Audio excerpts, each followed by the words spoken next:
네, 진보당 부대변인 김도연입니다. 오전 브리핑 시작하겠습니다. 총 3건입니다. 이종섭 빼돌리기야말로 진짜 폭주입니다. 어제 저녁 우리 국민들은 OTT 플랫폼이 아니라 공중파 뉴스를 통해서 그야말로 스펙타클한 범죄 드라마를 함께 신청했습니다.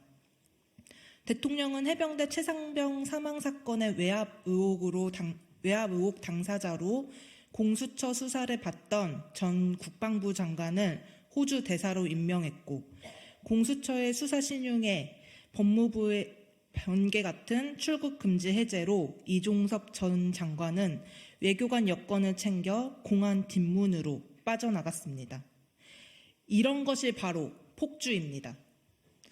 법치주의를 짓밟으며 권력을 사유화한 윤석열 대통령의 폭주, 동료 시민이 아니라 오직 대통령 부부에게만 밀착의 정치를 시전하는 한동훈 비대위원장의 폭주입니다. 한동훈 국민의힘 비대위원장은 어제 이른바 입장문이라는 것을 내어 21대 국회 내내 보여준 야당의 입법 폭주를 막겠다고 했습니다. 국회에 입은 삐뚤어졌어도 말은 바로 하랬습니다. 국회에서 통과된 법안을 건건히 거부했던 게 누구입니까? 입법 폭주를 할래야 할 수도 없는 상황, 대통령이 거부권을 행사하며 사사건건 국정의 발목을 잡았던 상황을 온 국민이 다 지켜본 바입니다. 대통령의 권력 사유와 폭주가 노골적인 범죄자 빼돌리기까지로 이어지고 있습니다. 이 참담한 폭주에 제동을 거는 것, 그것이 이번 총선의 의미입니다. 네, 두 번째 브리핑입니다. 이태원 참사 500일, 국민안전사회를 언제까지 기다려야 하는 것입니까? 12구 이태원 참사가 오늘로 500일이 되었습니다. 서울 도심 한복판에서 가족을 잃은 유가족들은 또다시 참사의 원인 규명과 책임자 처벌을 미뤄둔 채 분통을 터뜨려야만 했습니다. 이태원 참사가 일어난 그날을 다시 떠올리면 다시금 억장이 무너집니다. 참사 직전 10월의 경찰의 날 기념식에서 국민의 안전을 지키는 것이 국가의 첫 번째 존재 이유라고 말한 것은 윤석열 대통령 자신입니다. 그로부터 보름 뒤에 일어난 이태원 참사. 그러나 이태원 참사 특별법 거부, 사건 관련자 보석 등으로 줄곧 참사에 대한 책임을 회피해왔습니다. 올해는 특히 4.16 세월호 참사가 일어난 지 10년이 되는 해입니다. 언제까지 참사의 유가족들이 진실을 찾아 길거리를 헤매야 한단 말입니까? 국민이 안전한 사회 건설을 더 이상 늦춰선 안 됩니다.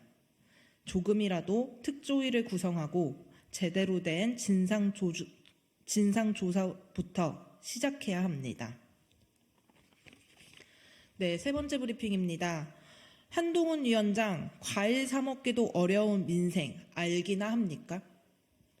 며칠 전 퇴근길에 무심코 집 앞에 있는 과일 가게를 들러 토마토 한 팩을 집어들다가 가격표를 보고 깜짝 놀라 다시 내려놓았습니다. 사과나 딸기에 비해 그나마 토마토나 방울토마토가 서민들이 접근하기 쉬운 과일인데 이마저도 어렵게 된 것입니다. 문제는 제게만 일어난 일이 아니라 우리나라 모든 서민들에게 닥친 일이라는 점입니다. 보도에 따르면 지난 3분기 소득 하위 20%에 속하는 가구의 월 평균 식료품 및 비주류 음료 지출액이 작년보다 1.6% 감소한 27만 원으로 확인되었습니다. 식료품 가격 급등의 부담이 특히 저소득 가구에는 심각한 수준으로 작용했다는 것입니다. 더 암담한 것은 앞으로도 식료품 물가를 끌어올린 과일과 채소 물가가 쉽게 잡히지 않을 전망이라는 점입니다. 이것이 바로 민생입니다.